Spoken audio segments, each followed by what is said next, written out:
welcome to a new learning session. Everyone these days wants to speak and write good English. Well, here are a few tips to help you achieve proficiency in spoken English.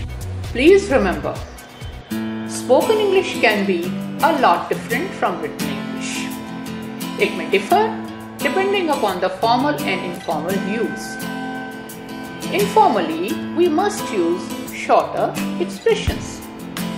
The idea is to convey the sense rather than using a long, complicated sentence. Examples: see you, help me, watch out, what a pleasant surprise.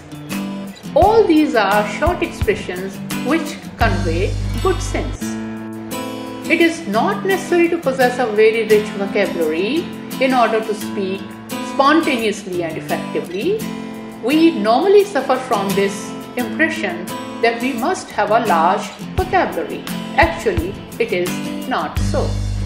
A vocabulary of about 500 words and about 100 sentences can be used fairly successfully.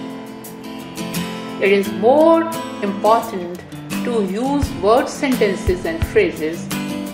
Avoid speaking slang English as much as possible. Speaking clearly in a neutral accent is better than copying American accent, which is the craze with youngsters these days. Watch out against it. Use short and simple sentences correctly rather than longer and complicated ones. Using polite expressions adds great charm to conversation. It also helps to create a favorable impression on others. One must try to enrich one's vocabulary day by day. Please remember, listening is a great aid for better speaking. The more you listen, the better you will learn. Listen to English news on TV channels. English news readers use words, sentences and expressions which are easier to learn, and they use it in the most correct manner. Listen carefully to your teachers, relations and friends who speak good English. Make a mental note of how good pronunciation differs from the way you speak words. Always listen carefully. Then practice to speak correctly again and again. Pay attention to the pronunciation of vowels and consonants. It is very, very important. In English, vowels like A, E, I, O, U keep changing sounds according to words. I can be pronounced as E in words like pick, sick and lick, etc.